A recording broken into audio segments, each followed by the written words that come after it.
Hello everyone, my name is Khoa and you can call me Khoa for short.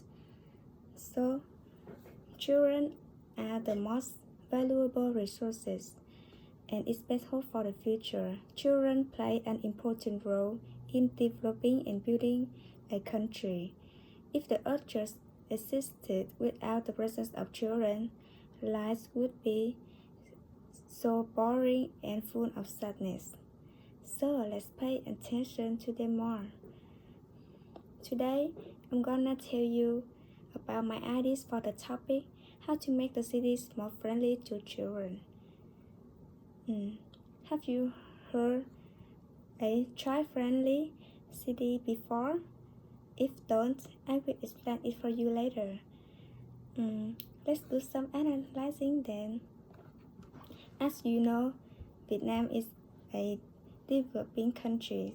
In recent years, the economy increased rapidly.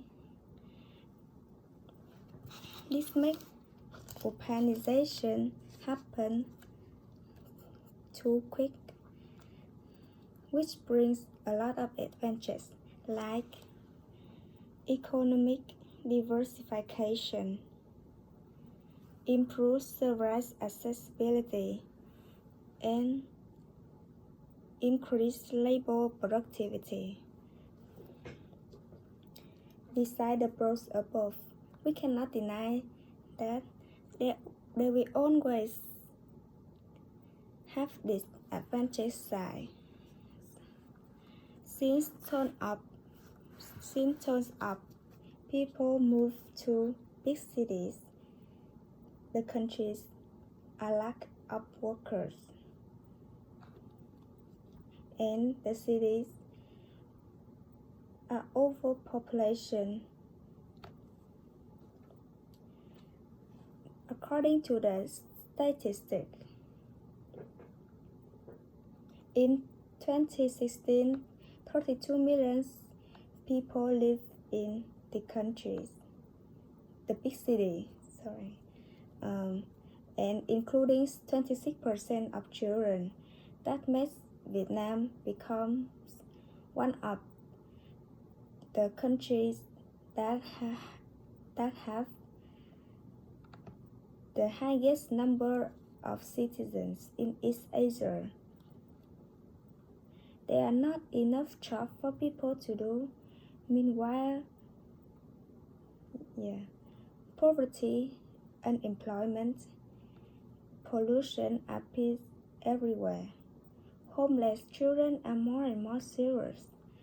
They also suffer from exploitation. As a result, 45% over 13 million citizens are under 25 years old.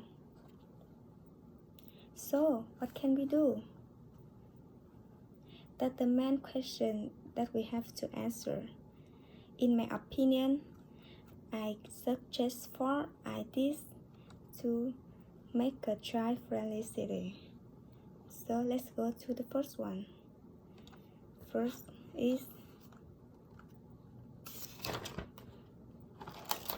communication center. Nowadays, lives are better. Jobs require much higher expertise. We make education is more and more important and cannot unnecessary.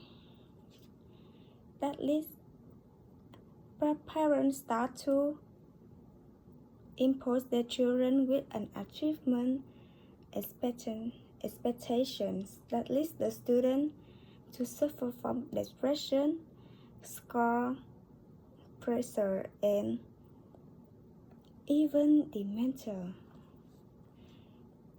In those cases, they should have counselor or psychologists to help them with the problem. So that's why communication center are created. They can give students useful advice, comfort them to relieve their stress, and teach them some soft skills. And so do with other same kinds of stuff. The center can also organize summer camps, community services, such as food growing projects, and intergenerational activities such as gardening. These create great opportunities for young and elder people come together, which blend their knowledge and social interaction and useful soft skills.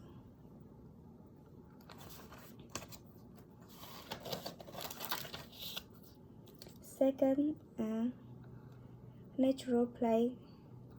Our environment is getting worse day by day.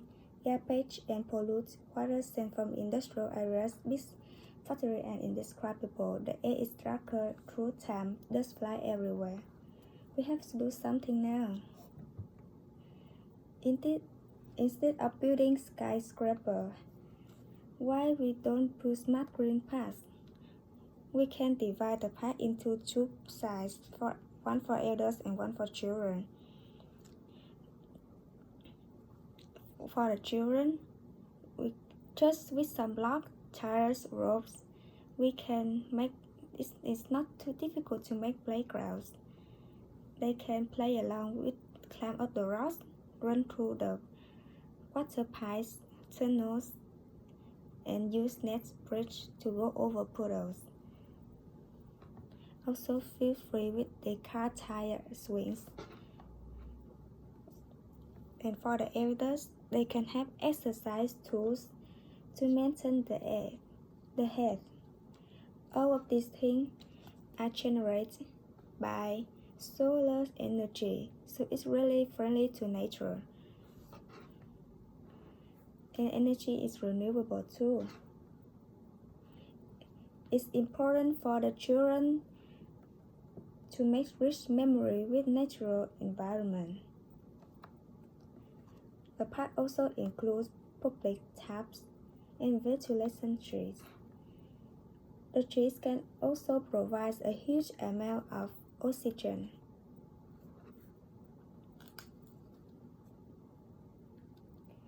The more children experience, the more environmentally concerned and active children become.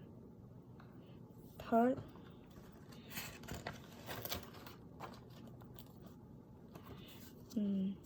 nowadays, the living conditions are better. So more children rely too much on their families. From the young age, they always travel to school by motorbike or cars, although the houses are not that far. One of the main reasons for this issue is Vietnamese roads are somewhat dangerous. So parents concerned about their children's safety. To solve the problem, how about creating a safe travel routes specialized for children or students? This enables them with active, independent mobility. We can make the routes easygoing and not too hard to observe. Furthermore, we can place clothes and sure and signs to notice people who driving. On the zebra crossing, we can draw some traffic cautions. While walking, the student can read that and have fun while learning about traffic. So let's move to the fourth one.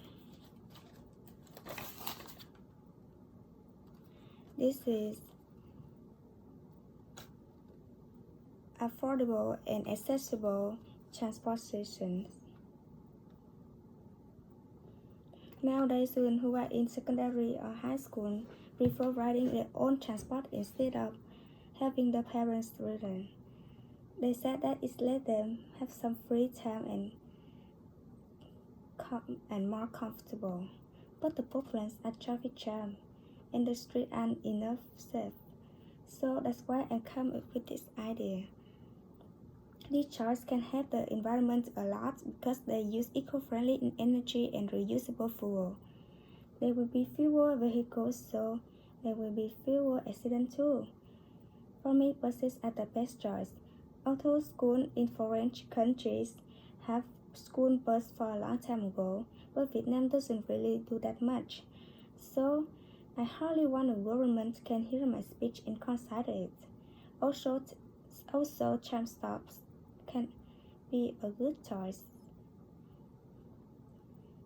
After the overall idea I have mentioned above, let's move to the last part but not the least. In the conclusion, before building a child-friendly city, as well as you know from the definition, you need to answer the question, what do children want? It's because this campaign is designed for children, that means it must be depend on the thought. To sum up, there are the three most important things you should focus. First, face-to-face social interaction.